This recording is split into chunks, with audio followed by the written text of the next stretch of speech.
بسم اللہ الرحمن الرحیم۔ السلام علیکم ناظرین، میں ہوں کاشف الدین سید اور آپ دیکھ رہے ہیں ہمارا تازہ ولاگ۔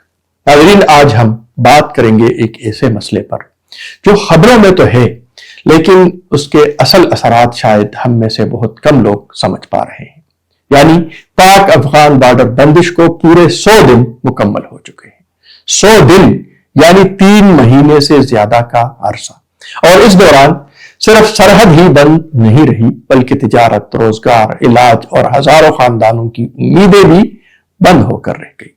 آج کے اس ولاگ میں ہم تفصیل سے اس پر بات کریں گے کہ کن شعبوں کو کتنا نقصان ہوا، پاکستان اور افغانستان دونوں میں کون سب سے زیادہ متاثر ہوا، اور آخر اس بندش کا خمیازہ عام آدمی کیوں بھگت رہا ہے۔ تو ویڈیو کو آخر تک ضرور دیکھیے گا۔ ناظرین، سب سے پہلے تھوڑا سا پس منظر سمجھ لیتے ہیں۔ پاکستان اور افغانستان کے درمیان تورخم اور چمن جیسے بارڈر پوائنٹس صرف سرحدی راستے نہیں بلکہ یہ لائف لائن ہے۔ ہزاروں روزانہ ٹرک، لاکھوں ڈالر کی تجارت اور دونوں جانب کے لوگوں کا روزگار، لیکن سیکیورٹی دستاویزات اور پالیسی اختلافات کے باعث یہ بارڈر اچانک بند کر دیے گئے، اور دیکھتے ہی دیکھتے اس کا اثر پورے خطے پر پڑنے لگا۔ اگر ہم صرف نمبرز کی بات کریں تو صورتحال اور بھی سنگین نظر آتی ہے۔ پاکستان کو اس دوران تقریباً 168 ارب روپے سے زائد کا نقصان ہوا، اور افغانستان کو 100 ارب روپے سے زیادہ کا معاشی نقصان اٹھانا پڑا۔ ناظرین، یہ وہ رقم ہے جو فیکٹریوں میں لگ سکتی تھی، روزگار پیدا کر سکتی تھی اور دونوں ملکوں کی کمزور معیشت کو سہارا دے سکتی تھی۔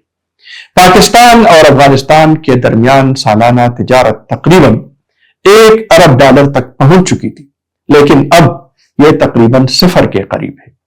اب بات کرتے ہیں تاجروں کی۔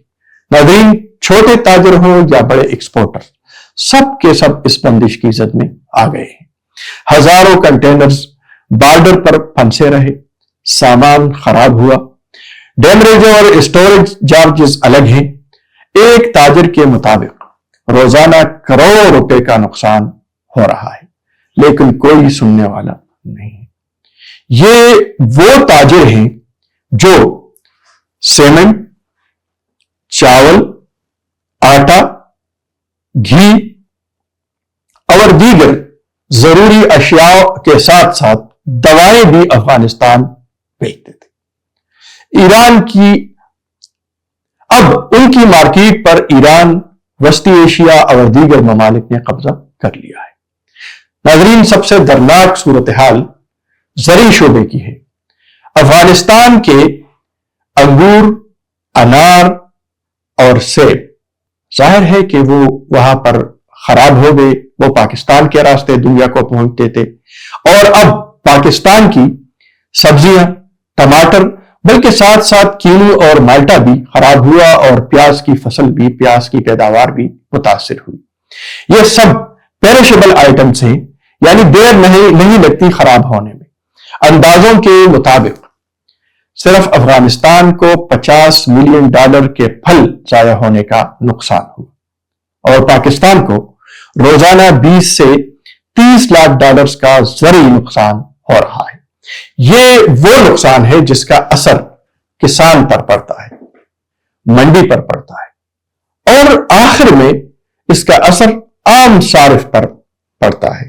اس لیے ہم نے حالیہ مہینوں میں سبزیوں اور پھلوں کی قیمتوں میں اضافہ دیکھا۔ ناظرین، بارڈر صرف تجارت نہیں، یہ روزگار کا مرکز بھی رہتا ہے۔ Truck driver, loader, clearing agents, hotel اور قریبی دکاندار، ان 100 دنوں میں ہزاروں افراد بے روزگار ہو چکے ہیں۔ سرحدی علاقوں کی معیشت تقریباً مفلوج ہو چکی ہے۔ ایک ڈرائیور کا کہنا ہے کہ بارڈر بند ہے تو ہمارے چولہے بھی بند ہیں۔ ناظرین، اس بندش کا ایک انسانی پہلو بھی ہے جس پر بہت کم بات ہوتی ہے، اور وہ یہ کہ افغانستان سے ہزاروں مریض، کینسر کے مریض، دل کے مریض، گردوں کے مریض پاکستان آتے تھے، اور یہاں ان کا علاج ہوتا تھا یہاں کے ہسپتالوں میں۔ لیکن بارڈر بند ہونے کے بعد